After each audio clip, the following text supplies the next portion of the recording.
होली आई और गई होगी। होली गए हुए 2 दिन हो गए और जो मैं बोल रही हूँ मैं उसकी क्लिप इसलिए नहीं दिखा पा रही हूँ क्योंकि पीछे म्यूजिक चल रहा था। तो सारी बातें मतलब कॉपीराइट ना आ जाए, स्ट्राइक ना पड़ जाए, इस कारण मुझे अपनी आवाज़ म्यूट करनी पड़ती है। कहीं ना कहीं से म्यूजिक की आवाज़ आ ही जाती है क्योंकि होली का टाइम है। तो फ्रेंड्स, कैसी रही आप सबकी होली? और होली में इतना सारा एंजॉय कराया हमने, मतलब मेरी पूरे परिवार ने, मेरे पड़ोस ने, और काफ़ी अच्छी तरीके से हमारी होली हो चुकी है। तो फ्रेंड्स, घर के अंदर इतना सारा पकवान बना रखा, लेकिन मन जो कर रहा है वो बिल्कुल सिंपल रोटी के लिए कर रहा है। बिल्कुल दाल फुल्का हो, बिल्कुल आलू टमाटर की सिंपल सी सब्जी हो। तो मैं अभी बना रही हूँ बिल्कुल आलू टमाटर की सिंपल सी सब्जी और फुल्का।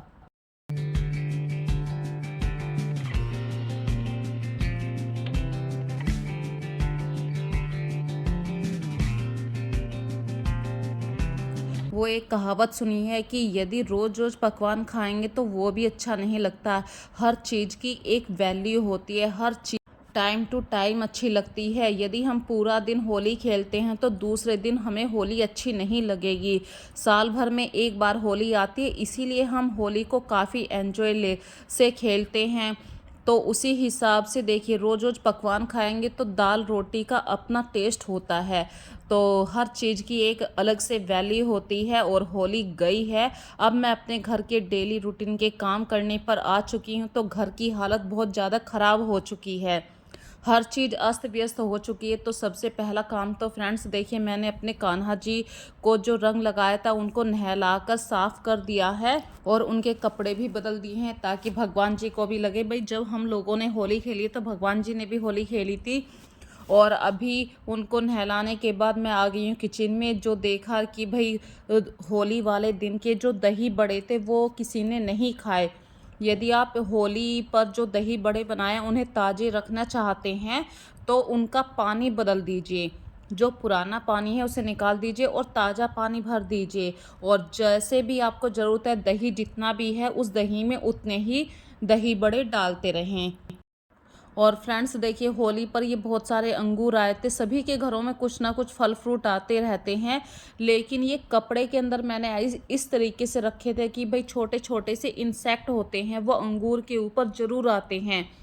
तो ये कल रात ऐसे ही खुले में रखे रह गए क्योंकि बहुत ज़्यादा हम थके हुए थे होली के बाद। तो अभी जब इनकी हालत देखी तो ये हल्के से इनमें कुछ ना कुछ अंगूर गल गए थे, तो उन अंगूरों को मैंने निकाल दिया है। और जो भी होली का सामान बचा हुआ है उनको स्टोर करने के लिए मैंने टाइट कंटेनर ले लिया है। और ये जब मैंने मठरी बनाई थी तो सबसे नीचे मैंने कॉटन का एक कपड़ा रख दिया था ताकि सारा ऑयल इस कॉटन के कपड़े पर आ जाए। और इस तरीके से रसोई के अंदर जब मैंने देखा कि मेरी रसोई में काफ़ी सारा सामान अस्त व्यस्त हुआ पड़ा है, सारे बड़े बड़े बर्तन बाहर आ चुके हैं, तो मेन जो काम था मैंने यही संभाला। मैंने कि सबसे पहले जो खाने पीने का सामान है, ड्राई है, जो कई दिनों तक ख़राब नहीं होगा, उसको सही से अरेंज कर देती हूँ। और सबको मतलब खाना देने के बाद, जैसे कि आज मैंने बिल्कुल आलू टमाटर की सिंपल सी सब्ज़ी बनाई थी। और हस्बैंड चले गए हैं ऑफिस क्योंकि उनकी छुट्टी नहीं होती है होली से अगले दिन की। तो मैं आ चुकी हूँ अपने काम पर, वे चले गए हैं ऑफिस। और अपने घर के डेली से काम करने में सबसे पहला जो काम मैंने स्टार्ट करा है वो बेडशीट को चेंज करने के लिए।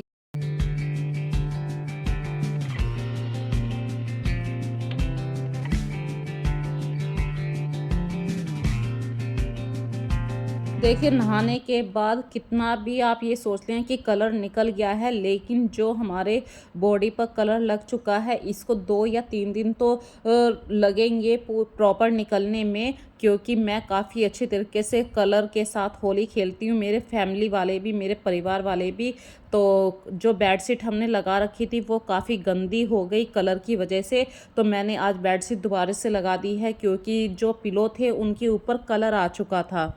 और फिर अपने घर के छोटे मोटे से काम करते हुए, आप लोगों से बातें करते हुए, पता ही नहीं चला कि कब ये 12 बजने वाले हैं। देखिए, जो मेरे काम करने की स्पीड है वो भी बहुत हल्की हो गई है, मेरे घुटनों में काफ़ी पेन हो रहा है इस समय। और रीज़न कुछ नहीं है, देखिए होली पे हमने इतना सारा डांस किया है, एंजॉय किया है, तो उस वजह से बॉडी में जो थकान हुई है वो इतनी आसानी से नहीं जाएगी। कम से कम इस थकान को जाने के लिए भी 3-4 दिन लग जाएंगे। और घुटनों की देखिए, जब हम जो काम डेली नहीं करते हैं अचानक से करें तो हमारा शरीर उस समय तो उस काम के लिए राज़ी हो जाता है, लेकिन बाद में पेन तो होता ही है।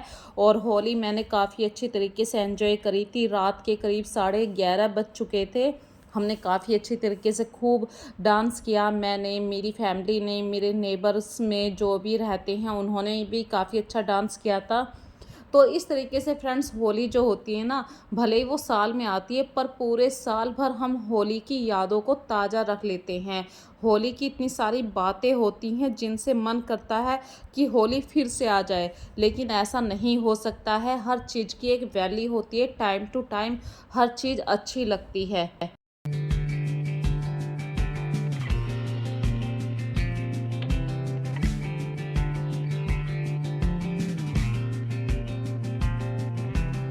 और फ्रेंड्स देखिए, होली के जो कपड़े थे कलर वाले, वो तो मैं धोऊंगी ज़रूर, पानी में 2-3 बार वॉश करूंगी और थोड़ा सा उसके अंदर ब्लीच पाउडर भी डाल दूंगी ताकि कलर आराम से निकल जाए। लेकिन जिस दिन पूजने वाली होली थी उस दिन के कपड़े मेरे अभी तक तह नहीं हो पाए थे, क्योंकि पूजने वाली होली से अगले दिन होली हो गई और घर में इतने सारे काम भी थे, तो मेरे ये कपड़े कुर्सी पर रखे रहे थे। 2 दिन हो गए थे तो मुझे आज फुर्सत मिली है, मैंने इन कपड़ों को फोल्ड करने के लिए थोड़ा सा टाइम निकाला है। और जो कपड़े मतलब कभी कभी पहने जाते हैं उन कपड़ों को प्रॉपर मैंने फिर रखा है, जहाँ से मतलब जैसे सूटकेस में रखना है या दूसरी कबर्ड के अंदर रखना है।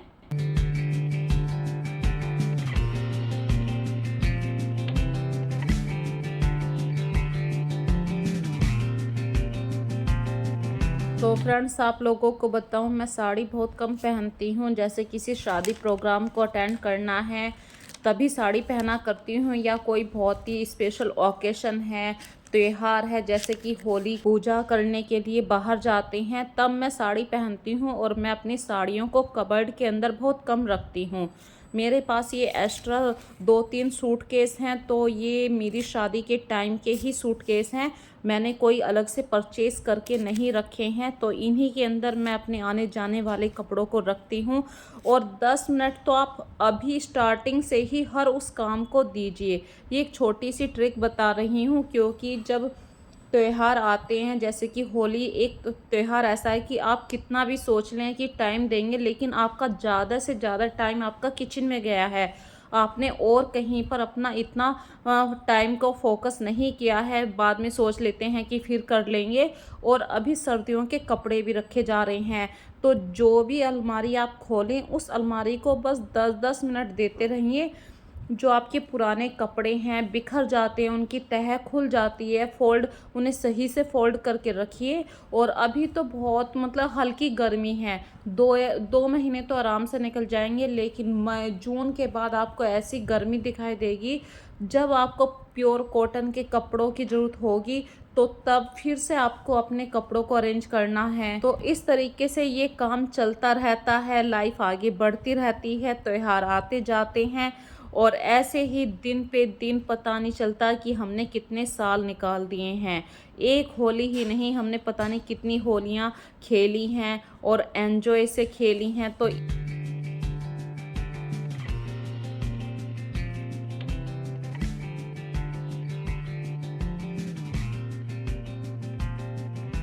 तो हर काम को थोड़ा थोड़ा टाइम देना है। जैसे कि ये बच्चों के अभी स्कूल की छुट्टियां पड़ी हुई हैं, नया सेशन स्टार्ट होने वाला है, तो जो आपके बच्चों के वाइट शूज हैं उन्हें धोकर आप साफ़ करके रख दीजिए। और होली पर जो शूज आपने धोए हैं, भाई जेंट्स लोग शूज पहन के भी होली खेलते हैं या आपके बच्चों ने भी शूज पहन के होली खेली है, तो जो गंदे शूज हो चुके हैं उन्हें धो दीजिए और इस तरीके से रखिए, क्योंकि अभी कम से कम 3-4 दिन बाद स्कूल खुलेगा, नया सेशन जो स्टार्ट होगा। और बहुत सारे शूज ऐसे होंगे जो आपके बिल्कुल गार्बेज में जाने वाले हैं, कूड़े में जाने वाले हैं, क्योंकि वे छोटे हो चुके हैं, फट चुके हैं स्टार्टिंग से या किनारों से। तो आपको अब ये छोटी छोटी बातें ध्यान रखनी है। यदि आप इन चीज़ों को रखते रहेंगे अपने घर में तो वो कहीं ना कहीं डिक्लटर होता जाएगा आपका घर। इसी तरीके से आपको कबर्ड में भी वही ध्यान रखना है। जो बच्चों की पुरानी ड्रेस हो चुकी है उसे निकाल दीजिए। और घर में फ्रेंड्स देखिए, अभी जो होली गई है बहुत सारा ऐसा सामान निकलेगा हमारे घर से। बच्चों की कॉपी किताबें हैं, जब हम झाड़ू लगाते हैं ना, जब हमें पता चलता है कितना सारा कूड़ा इस तरीके से रखा हुआ है। बच्चों के बहुत सारे मतलब छोटे से जो गुलाल के पैकेट है उनमें एक एक चम्मच गुलाल पैकेट, एक एक चम्मच बचा हुआ है गुलाल पैकेट में। तो आप उसको संभाल के मत रखिए भाई। जो चीज़ अब 1 साल बाद काम आएगी और एक चम्मच गुलाल को आप कितना संभाल के रखेंगे। तो इन चीज़ों को अब आप रिमूव कीजिए, वहाँ से हटा दीजिए और अपने घर को बिल्कुल क्लटर फ्री करिए। और जो आपके बेसिन पे रंग के निशान लग चुके हैं आप इसे हार्पिक से साफ़ कीजिए। हार्पिक से जो बेसिन के निशान हैं, बेसिन पे कलर के निशान लग गए थे, वो बहुत ही जल्दी आराम से रिमूव हो जाएंगे। और फ्रेंड्स, झाड़ू पोछा जब मैं कर रही हूँ तो मुझे बालकनी की हालत ऐसी दिखाई दी कि एक तो 2 दिन से घर में मतलब इस तरीके का माहौल हो गया, कितना भी आप साफ़ कर लो मन नहीं लग पा रहा। तो मैंने सोचा कि चलो बालकनी को वॉश ही कर देती हूँ। जो सामने ये कांच की रेलिंग है इस पर भी थोड़े से कलर के निशान लगे हुए हैं, तो इसको भी मैंने सोचा कि वॉश कर देती हूँ। कलर के निशान बुरे लगते हैं, जब होली चली जाती है तो कलर के निशान बहुत ही बुरे से लगते हैं।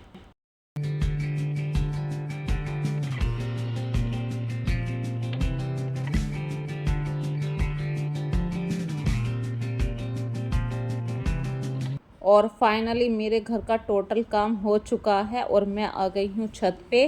तो जब हमने कलर लगाया है तो हमारे बालों के अंदर इतना ज़्यादा कलर भर चुका है, शैम्पू करने के बाद भी मतलब कलर निकल नहीं पाया है एक बार वॉश करने के बाद। तो फ्रेंड्स, कंघे भी बिल्कुल कलर में हो चुके हैं। तो ये छोटी छोटी सी सफाई की बातें अब हमें ध्यान रखनी पड़ेंगी। जैसे पिलो कवर के पिलो जो है हमारे, वो भी कलर में हो चुके थे।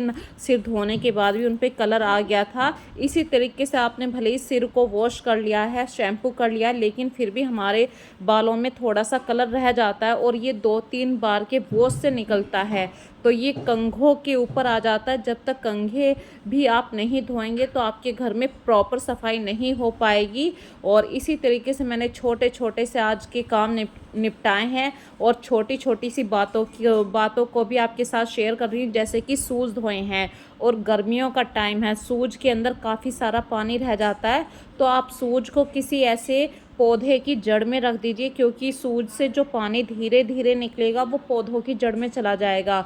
और अभी गर्मियाँ आ रही हैं तो पानी का बहुत ध्यान भी रखना है। तो अभी देखिए मैं फ्रेंड्स जो कपड़े पानी से निकाल रही हूँ, 2-3 बार तो बाल्टी में आपको निकालने ही पड़ेंगे साफ़ पानी में। लेकिन जो सरफ का पानी होगा उसको फेंकिए मत, उस पानी को आप धीरे धीरे हर पौधे की जड़ में दीजिए। तो पानी का भी यूज़ हो गया और आपके पौधों को भी पानी मिल गया, पानी भी बच गया। तो एक साथ हमने 2-3 काम कर लिए हैं। तो फ्रेंड्स, इसी के साथ मैं अपनी वीडियो का लास्ट करती हूँ और आप लोगों से ये उम्मीद करती हूँ ज़्यादा से ज़्यादा मेरी इस वीडियो को वॉच कीजिए। मुझे कमेंट करके ज़रूर बताइए आप लोगों को ये व्लॉग कैसा लग रहा है, ये वीडियो कैसी लगी है। आप लोग जब कमेंट करते हैं तो मेरे मन में एक बहुत अच्छी सी उम्मीद रहती है आप लोगों के। जब मैं कमेंट पढ़ती हूँ अब बहुत अच्छा रेस्पॉन्स भी आने लगा है कमेंट के ऊपर। और कमेंट के अंदर जब आप लोग मुझे मेरी कमी के बारे में बताते हैं तो मैं अपनी कमी में ज़रूर सुधार करती हूँ। 1-2 कमेंट मुझे इस तरीके से आया है कि भाई आप ऐसे किया कीजिए, तो मैंने उसी तरीके से वो काम करने की कोशिश करी है। देखिए, सीख लीजिए, आप कहीं से भी सीख सकते हैं। ये नहीं है कि आप ही सबसे ज़्यादा एक्सपर्ट हैं। हाँ, क्या पता हमसे उम्र में कोई छोटा है लेकिन उसको उस बात की ज़्यादा नॉलेज है। तो फ्रेंड्स, मैं हर किसी से यही कहती हूँ ज़्यादा से ज़्यादा वीडियो को शेयर कीजिए, कमेंट ज़रूर कीजिए, अपना प्यार ऐसे ही देते रहिए। इसी के साथ मैं आप सबसे विदा लेती हूँ। अगली वीडियो में फिर से मिलेंगे एक नए चैलेंज भी होंगे, कुछ नए काम भी होंगे अपने घर के। और बच्चों के साथ कैसा रहता है छुट्टियों वाला दिन, क्योंकि बच्चों के अब नए सेशन स्टार्ट होने वाले हैं। अब एक फोकस मेरा उधर भी जाने वाला है। अभी होली के बाद देखिए फ्रेंड्स, 3-4 दिन का ही हमें टाइम मिल पाया है। इन 3-4 दिनों में ही हमें अपने बच्चों की पढ़ाई पर भी पूरा फोकस करना है। तो अपना ध्यान रखिए, खूब खुश रहिए, और मन में यदि छोटी सी बात है तो उसे भूल जाइए। So take care friends.